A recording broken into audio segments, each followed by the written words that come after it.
A day of raw emotion across the country. People paused to pray for those who were killed and those who are recovering. Here is what we've learned since our 6 o'clock newscast. 49 people were killed and 53 more wounded when gunman Omar Mateen stormed into a gay nightclub early Sunday morning and opened fire. Also new tonight, a second Michigan man was among those gunned down.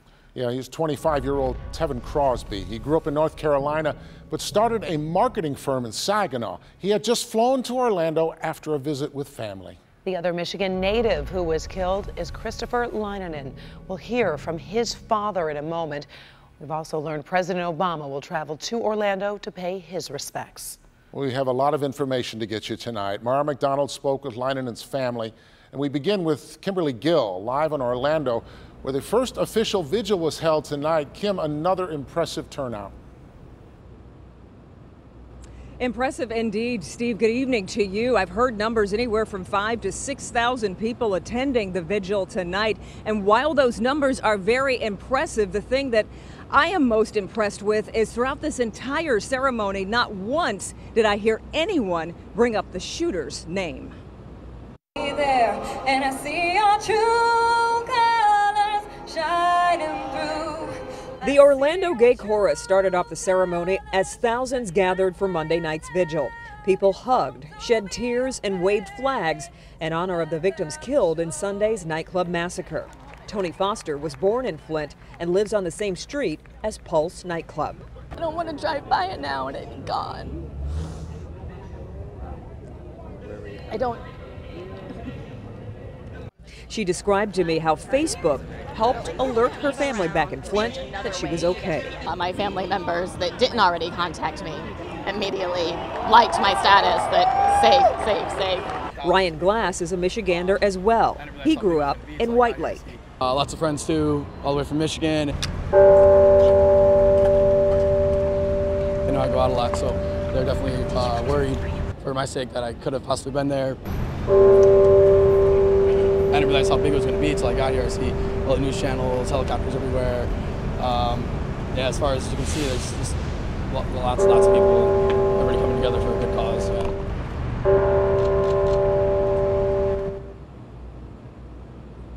Now, tonight's vigil was put together by a group called Equality Florida. That is the same group that also organized a GoFundMe page for the victims and their families. And that GoFundMe page has already raised $2.6 million within 24 hours. We are live tonight in Orlando. Kimberly Gill, Local 4. Kimberly, I'm wondering at this hour, can you tell us about the scene?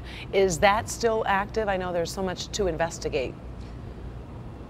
Yeah, Karen, the scene is pretty much the same. You can see behind me, this is still as close as we can get. You see all the satellite trucks, all the national and international, as well as local reporters that are just all over the place here, pretty much taking up the space that is right there in front of the crime tape. We are 2 blocks away still from this crime scene, and we are yet to get any closer because, again, investigators are still processing and trying to look at evidence, that sort of thing. But yeah, this is what it remains to be, and we'll bring you updates again starting tomorrow morning at 4:30. Karen, right. Steve, back to you guys. All right, thank you, Kimberly, reporting live in Orlando tonight. Steve?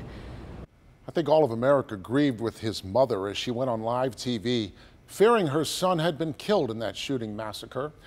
Those fears were confirmed today for Christine Linehan. She learned her son Christopher was among those killed. Tonight, for the first time, we hear from Christopher Linehan's father. Mara McDonald joins us live with his thoughts. Mara?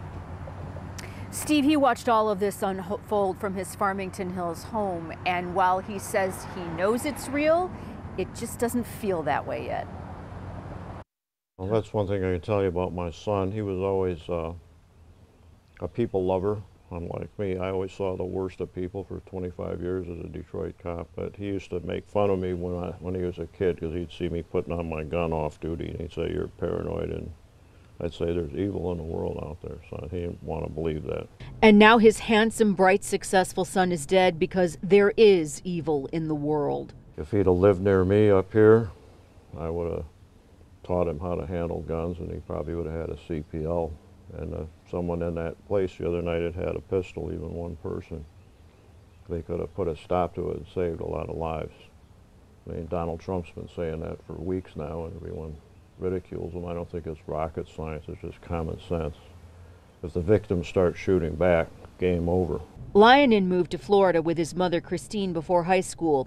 No one who saw it can forget his anguished mom waiting outside the club for word on Drew. My son was at the nightclub with his boyfriend and other friends.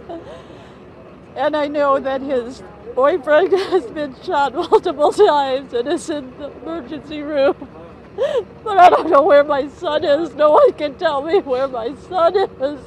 If he's been shot, if he's dead, no one knows.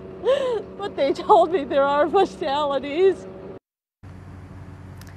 Back here live, her son, Christopher Drew Lyonen, was killed inside that nightclub, as was his partner. And while his dad is working on plans to get down to Orlando for the funeral, word out of Orlando and his mom tonight is that they're planning a dual funeral for both Drew and his partner. We're live in Corktown tonight. I'm Mara McDonald, Local 4.